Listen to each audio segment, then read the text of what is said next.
Final Fantasy came to life on the NES, with 3 titles that painted the series in 3 different lights. Final Fantasy I was simple, yet incredibly calculated, its stellar design choices allowing it to still hold up and arguably be the most memorable of the 3 NES titles. 2 saw experimentation for better and for worse, incorporating more character work, darker storytelling, a more flexible structure, and gimmicky progression systems. You could consider this one a messy C-section, if you feel like it.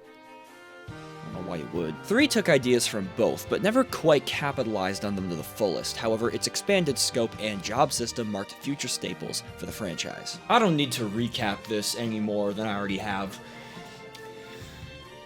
Just watch the videos, why don't ya? Looking back, it's hard to identify a superior game out of these 3. They all have their strengths, weaknesses, birth defects. They're all beautiful little monsters. But to sum it all up, Final Fantasy was coming into its own. All the pieces were on the table, but a project that took it all and put it into one truly groundbreaking project had yet to come. Enter a whole new world, colors, and sounds. The Super Nintendo. Now we're playing with power, and more colors. Final Fantasy IV has long been revered as one of the best games of both the series and its era. However, in truth, the game began development as an original NES game, and that shows a bit in certain places. While certain aspects of the presentation and set pieces would have needed to be scaled back to fit on an NES cartridge, I can see this game fundamentally working there, maybe outside of the active time battle system, but we're getting ahead of ourselves. We'll get there. Calm down. Super ham bone. So the biggest struggle that I had when conceptualizing this video is that I didn't really know what to say. This is a very thoroughly discussed game. I didn't really feel like I had all that much to offer. So instead of just talking about the game and what I like and didn't like, I want to take this from a slightly different angle. I want to pose a big question, one with heavy implications for the rest of the series. But before we get to that, we have a tradition here and we have to fulfill it. Is Final Fantasy IV any good? Yeah. Do I really need to explain this one? I struggle to think of a single thing this game does badly. Alright, I think we can move on. There are 2 talking points surrounding Final Fantasy IV I want to look at in detail before discussing anything else. These 2 claims tend to be the things that provide it with the clout it sports, its claim to fame, so to speak. If you're talking about Final Fantasy IV, these points are most definitely gonna come up. But are they true? Or are they simply unchallenged notions? Is this Reddit criticism at its finest? The answers to these questions will frame the rest of my stunning comprehensive analysis. Point number 1. Final Fantasy IV is when Final Fantasy truly comes into its own. I made the bold statement back when I covered Final Fantasy III that I believe it's the unappreciated entry that truly formed the Final Fantasy series. It's the beginning of so many concepts, icons, structural staples, all of that. It's a good game, but by and large, I think some of its problems keep it back from true greatness. It's the only one out of the original trilogy I don't really have any feeling to go back to. Some of this stems from the inability to capture the truly memorable adventure found in 1, or the really good ideas from the story and more defined tone of Final Fantasy II. This left the trilogy without a game that really pulled everything together to establish a formula. And this is exactly what Final Fantasy IV does so expertly. It's important to note that when it comes to the larger picture, Final Fantasy IV brings new ideas to the table in regards to the combat, and very little else. And that's fine, because it didn't need to reinvent the wheel. There were 3 questionably shaped wheels beforehand. But look at how round that 4th boy is. So while 4 is rarely the beginning of its best ideas, there's no shame in stealing from your past self. I got blood on my body I made last night. Don't mean I'm a thief. In most ways, it does every idea presented in past games better. It's where the Final Fantasy formula is comfortably cemented, so this claim gets a pass. The second point is going to bring us into the meat of this analysis. Simply put, Final Fantasy IV is the ideal starting point for this franchise. Radiohead! Oh lord! Many people stand by Radiohead's Kid A as one of the best albums in their discography, and one of the best albums ever made. Boldly and unapologetically shattering any expectation of what Radiohead should be, the album ditched guitar-driven anthems, and angsty social commentary for synths, electronic compositions, and nonsensical lyricism. It's an artistic masterpiece, flaws and all. and I would never recommend it as somebody's first Radiohead album. It will turn most people away from this band forever within the first 5 minutes, because trust me, I know it was my first album by them and I still have the scars to show for it. Xenoblade Chronicles 2. We'll talk about this one a lot. I think it's neat. It experiments with such weird mechanics in bizarre ways that it doesn't really feel like anything else I've ever played. You know, outside of gacha slop, that is a flattering comparison. It appeals to certain people, and those people see the masterpiece underneath some of its rough edges. There's a very solid argument you could make that its intricacies warrant it being the best game in the series. And I would never tell someone to play it first. Weezer. Pinkerton is my favorite album of all time, and it still scares me. What do you think it would do to a man uninitiated, a non-Rivers Cuomo on my wall sort of person?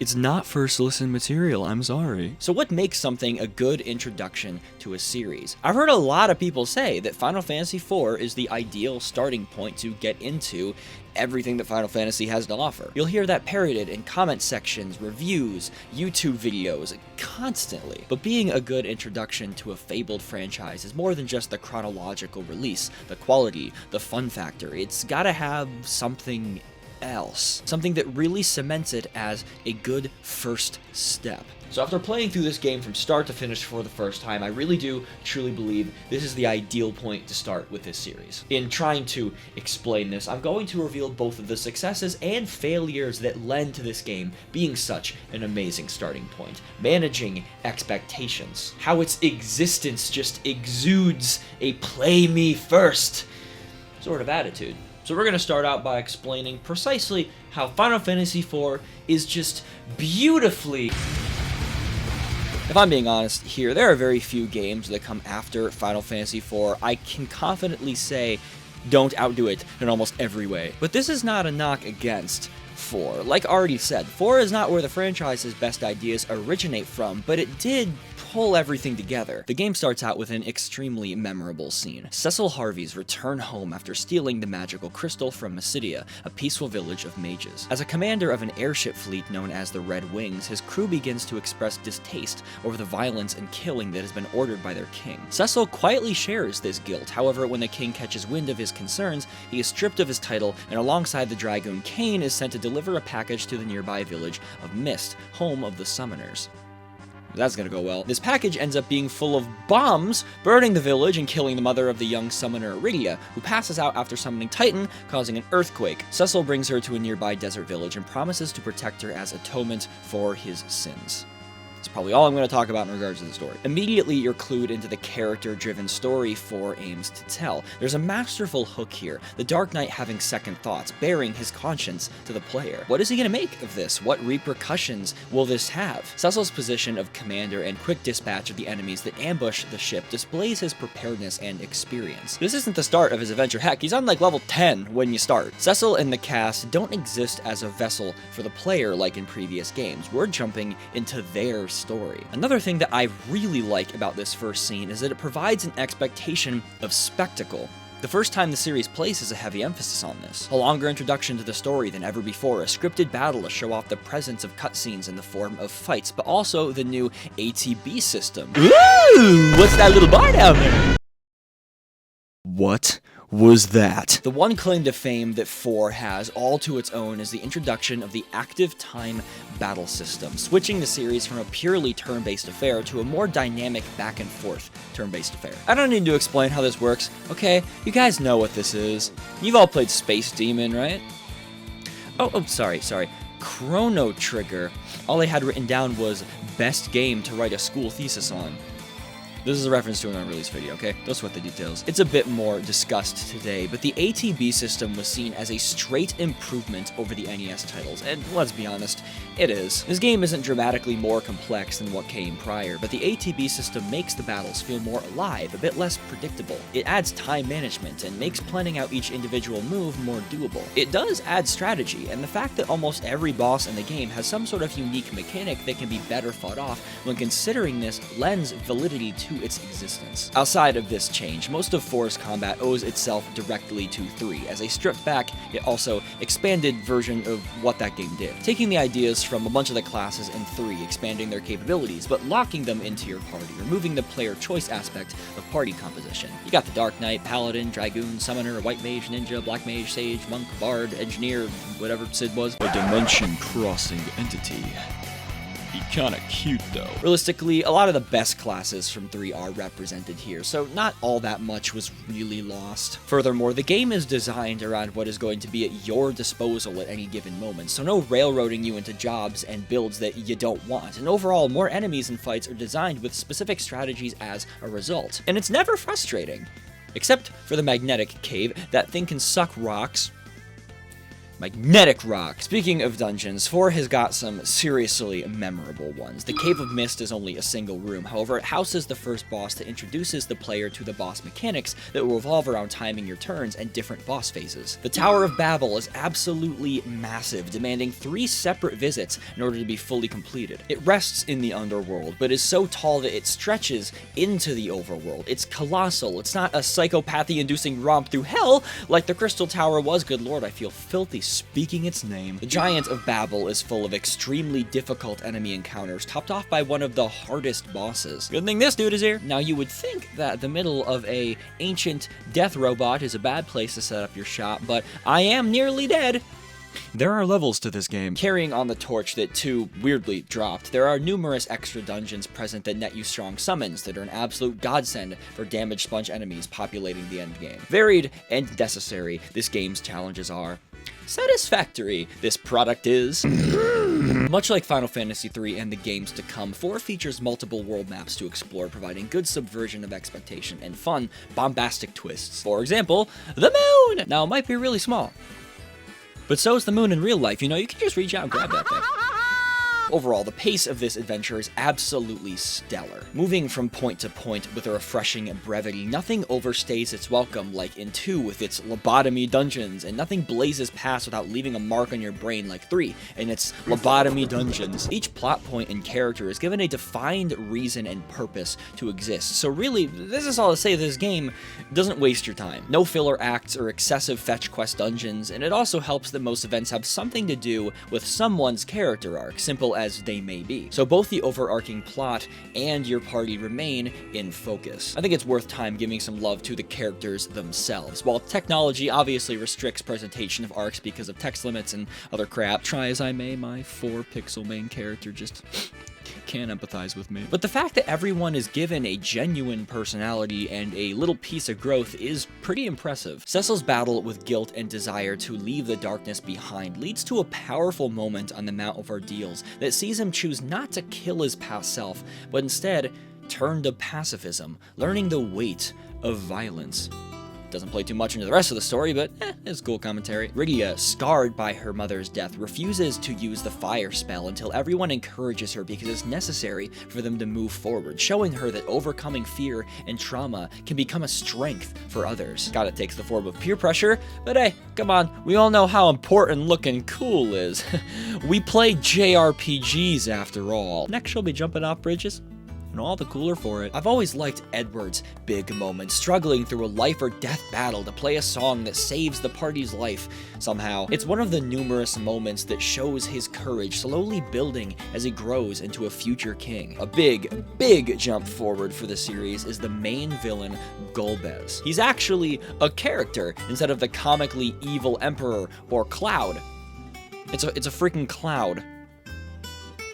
A cloud. Golbez is a powerful, driving force. His constant victories over the player party, always seeming to be one step ahead, presents a really cool level of urgency. Now, some people do have problems with the way his character is handled in the second half, but it is foreshadowed pretty early on that there's more to him than simply an evil guy, so when more stuff happens, it wasn't surprising. The problem lies more in Zemus and the fact that he's realistically a non-player in the game. Kinda liked his boss though. But simply having a character as a villain that ends up as complex and present as Golbez is impressive. He's memorable even today. Like, watch. Yeah, I remember that guy. I always thought it was weird people called them the Fab Four. Like I said before, there's really nothing I can point to that Final Fantasy IV does poorly. It's just a good game. So why have I not so subtly implied that I think it's mid? Well, because my brain is devoid of nuance and multiple life-giving nutrients, but also because if we're being honest, it kind of is. The gameplay, while an unarguable step forward for the series, is done astoundingly better in every future game. Whether it's 5's reapplication of a job system or all the weird crap that would happen later on, this is the simplest rendition of the active time battle system the mainline series would ever see, but it's still solid. It's a fun combat system, it makes good use of its ideas, never feels like it genuinely drops the ball. Some dungeons or fights might be more creative than others, but it's like the vanilla of Final Fantasy. It mentally prepares you for everything else. I mean, you can't just jump into Rocky Road. The story and character work is nice, however most arcs start and stop very quickly. There's no grand development throughout a long quest or characters that can carry you through a weaker segment. However, it's not like that would be necessary because this game is extremely short, like the shortest game in the series to this point. Now, it's all killer, no filler, without a doubt, but I can't lie and say that its short length didn't disappoint me just a bit. So, in short, it's a great game, but it's far from the best. 4's adventure is consistently middle of the road for the series. However, that's a really high bar. It's not only the most accessible entry because of its comparatively simple ideas and brevity, but you will inherently understand every other entry you approach afterwards. It's not always necessarily the best to introduce a series with the best entry. It might have its hard to understand, quirky mechanics or its flaws that might be hard to weather. You want something comfortable and welcoming. But furthermore, I feel there's a unique trait to Final Fantasy IV that allows it to stick out as the best place to begin a journey throughout the fabled Final Fantasy universe. So now, I have to present a potentially hard-to-swallow truth. Guys, we need to level for a minute, okay? Put aside nostalgia and judge entirely based on objectivity. Unless if you're taking into account the time period when these games were released, how many mainline Final Fantasies don't trump these three in almost every way? I'm not saying that culture and impact isn't an important thing to consider when judging something, but it means nothing to someone who hasn't played them. The person who's waiting on the outside, seeing where the pool is the least lobotomy infested. So why isn't Final Fantasy I a good starting point? Well, it actually is. Surprise! This whole video is now being deconstructed and thrown in the garbage. If you're the kind of person who wants to play franchises in order, Final Fantasy I is a very good game. It's well designed and engaging. 2 is just about the worst place to start because of its weird little muscle spasms we like to call mechanics, which rarely ever appear again. And while 3 wouldn't be a disastrous start, you'd be getting potentially the driest overall mainline game. It'll probably disappoint you when you realize that it tends to leave concepts unexplored. Weak dungeons, simple gimmicky jobs, massive difficulty spikes, all that. Unlike 1, its simplicity is not necessarily a strength. Now, realistically, anyone who's going to start out with any of these first 6 are more than likely going to do so with the pixel remasters, so I'm referring to these versions alone. If an uninitiated player was to jump into 1 on the NES, the subreddit ain't gonna be getting any new members, let me tell you, and I would rejoice! This isn't to say that these games are bad, but they are super buggy, clunky, slow. They're antiquated. Because of the pixel remasters, really any of these 6 games can function as a jumping off point. Because of modern day amenities like autosaves, bug fixes, difficulty balancing, years of remakes and remasters leading to a more refined experience, they're smooth enough. That being said, why do I still think that Final Fantasy IV is a better place to start than these 3 in particular? Even with the modern, revamped, streamlined experience, these 3 games still feel old. And this is the biggest compliment I could give to Final Fantasy IV. Looking back, this pixel remaster project was a really good thing. Having these 6 games stripped of their occasionally annoying marks of age reveals that the fundamentals are still solid. Compelling stories, simple yet engaging gameplay mechanics, ageless adventures and dungeons, difficulty levels that don't regularly punish you yet demand use of the mechanics. They're good games for the most part, and the only thing that's going to get in the way of people enjoying them would be simple annoyance annoyances, like restricted save points, overlooked bugs, minor gameplay quirks like the original Final Fantasy IV not displaying ATB bars, which made planning out turns a bit needlessly difficult. The sanding down of those rough edges lets the timelessness of these experiences, the excellent design, shine. They're buttery smooth, like a baby's silky, harvestable skin, or a Wii U disc. In their own way, these games all hold up with this modern touch, but Final Fantasy IV freaking shines.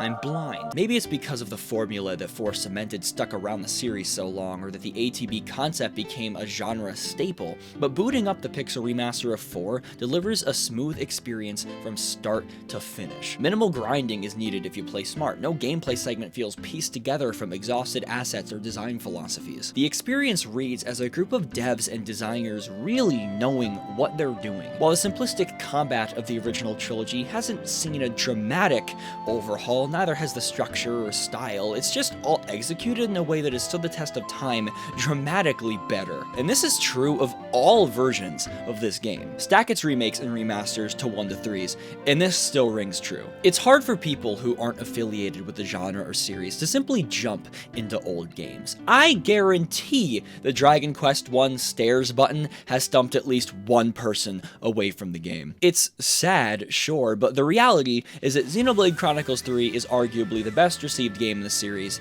and it is borderline idiot-proof. Modern game design assumes that everyone is an idiot, but there's no amount of only modern game experience that is gonna make Final Fantasy IV a tough game to get into. The same cannot be said for the original trilogy, as good as they may be.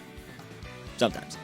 For somebody who's trying to jump into the series with no nostalgic attachment, I'd argue that those 3 games are better left experienced later onward with the context of the later games to fill in some of the empty space. Now, with all of that said, another thing about Final Fantasy IV is that it... So yada yada yada, I've sort of covered this already, but the simple truth is that Final Fantasy IV is surpassed in pretty much every way by either 5 or 6. And later games down the line continued to borrow from its formula so heavily that outside of its actual story, it has pretty much nothing that isn't done later and better.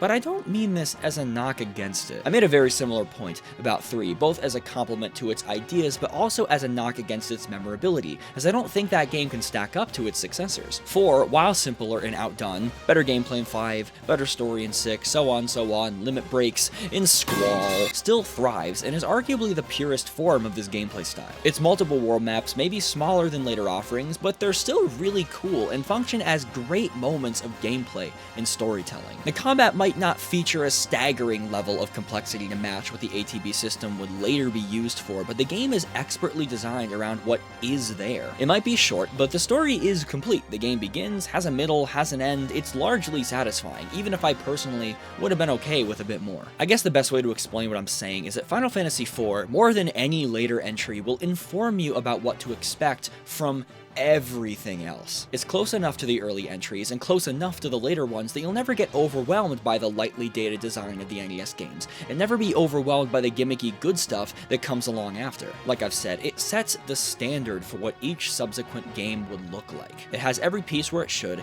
and functions well, so that if you jump into 9, 8, 7, or later games like 10, 13, or 15, there are things you're just gonna understand because this game has all the fundamentals present and accounted for. But 4 isn't 7, 8, 10, 13, 16, games that barely resemble the original trilogy in regards to the flow of the experience. But if you were to send someone into 4 and they spent a weekend working through it, any other ground they touch is just gonna make sense. So if we're talking the ideal starting point for Final Fantasy, 4 seriously screams its way into my spot as recommended game. It more or less defines what Final Fantasy is, both before and after. And honestly, I find that fascinating because my viewpoint comes from such a practical place. I really like Final Fantasy IV. I had a good time playing it. I had a great time playing most of it when I played it earlier this year. Not recording it because I was going through it, or something I can barely remember.